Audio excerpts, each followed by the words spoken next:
to make sure that everything is absolutely perfect before he brings it into flight. Some simple aerobatics, the types of things, victory rolls, and tactics that the fighter pilots of the day would fly. The airplane is in terrific hands, very capable. As Paul Kispin is a test pilot that has flown, added all up, Howard, 3 years of his life has been spent in the air. Very qualified, one of our most qualified test pilots. And Mike Potter, who owns the airplanes, Vintage Wings Canada, has this wonderful collection of the Corsair, one of the, I would say it's priceless. You couldn't put a price on this airplane. It probably cost close to $1 million to obtain, but now that it's preserved and it's restored, it is priceless. I said this to you yesterday, it is by far one of my favorite planes, just to look at, to watch fly, the wings folding up, you see it on a carrier deck. It really does have that vintage feel, and it gives the air show some character. When Paul brings it around here at the show center, you're going to see, as you say, one of our most skilled pilots. It's one of those, I'll say, probably one of the most model planes. Nobody even has a Corsair Waterloo. Now this is about not only the airplane, but about the person that it is dedicated to. That's Hampton Gray, who won the Victoria Cross. Will tell you his story as this Canadian Navy, Royal Canadian Navy commemoration is about to take place. Paul is happy with the airplane. Here it comes to the Royal Canadian Navy March.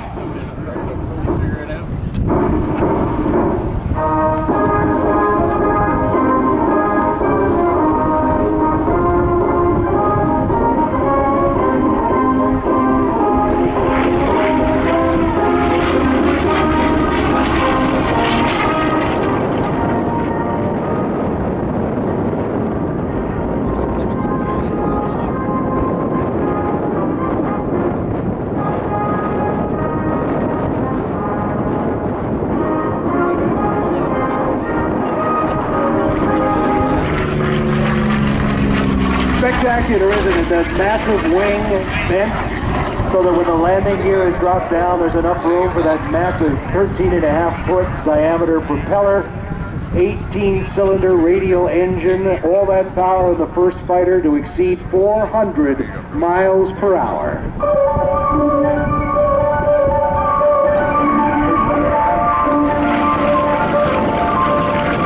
It's interesting to note that the Corsair began as a World War II fighter, but continued to be operated by the U.S. and the Marines after the war, and saw considerable action in the Korean War.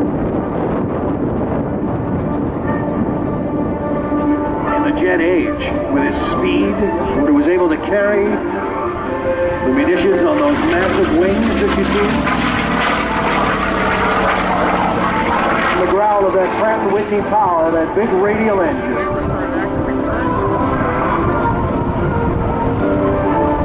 Seeing action in the Atlantic, in the Pacific, where Hampton Gray lost his life, gave his life in a very heroic mission, earning him the Victoria Cross. This airplane's painted in the colors of the aircraft he flew that fateful day.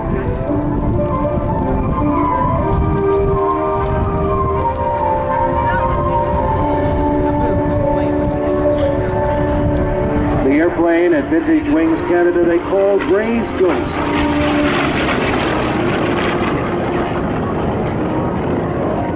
An airplane purchased out of the U.S., which at one time was used in the making of the television series Bob Black Sheep, used in 22 episodes of that TV show, now owned in Gatineau, Quebec. And operated with Vintage Wings Canada along with Spitfire, Mustang, some terrific aircraft from our past, celebrated and still flying.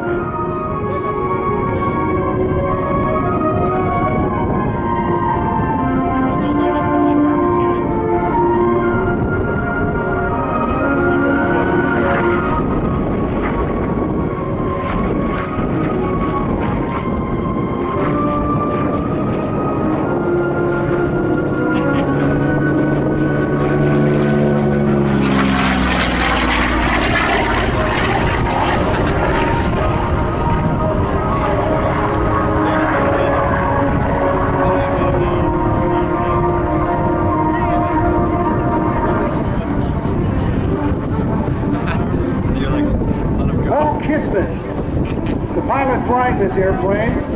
We like to talk about the human beings on board as well, because that's all part of the story, and hopefully their story will inspire you. We're very hard up to the road there. The test pilot there now, he is one of these guys that just has all that talent and can help fix situations, improve situations, spot problems, and just loves flying the Corsair. He also flies the Hawk, the F-86 jet that Vintage Wing Canada has, some of the other types. In fact, I couldn't begin to start listing the various types of aircraft he's qualified to fly. And hopefully you'll get a chance to talk to him after his routine today over at Henry's Autograph Tent as well. What a story. Paul Kissman out of Ottawa flying the Corsair.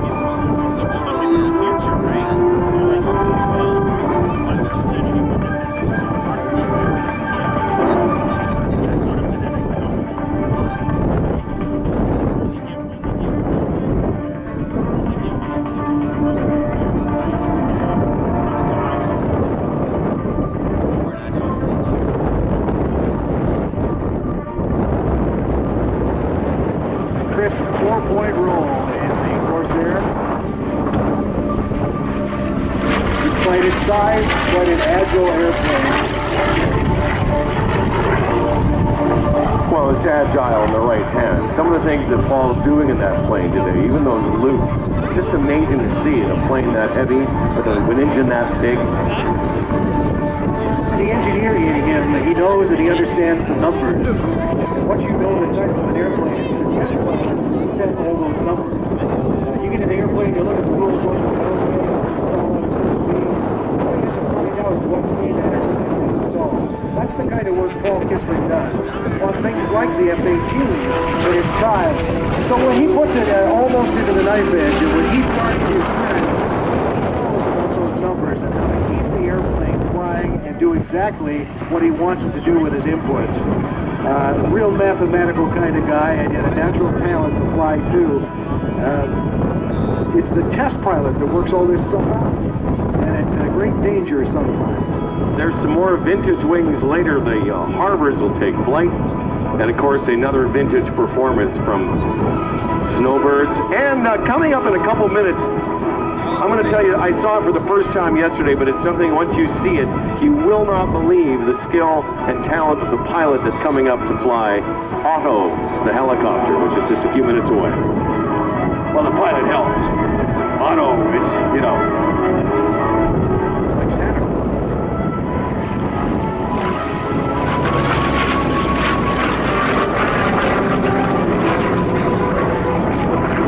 Giant barrel roll, and again at the top where the energy is gone and the airplane gets mushy, and he knows exactly how much time and energy he has to complete the maneuver. And that's what it's all about, flying, as you well know, Howard, managing energy.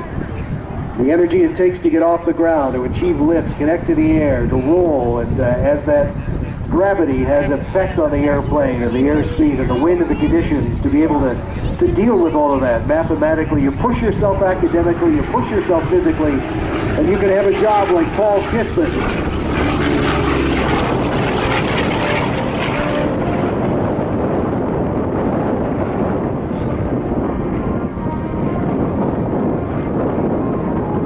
To think the young men and women who ferried a lot of these planes and moved them around during the Second World War, barely out of their teens for the most part, their early 20s, heading off, learning how to fly in the plan here, which we'll celebrate with the Harvards later.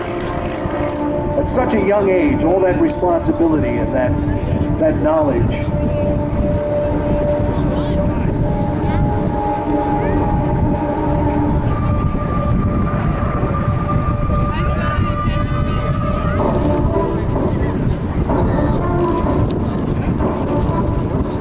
I just overheard Air Boss Dave and the ATC. I believe that Paul will be making one more pass and then bringing it down. A nice big wave and a barrel roll as Paul Kissman gets ready to set up the downwind. Land here in Waterloo.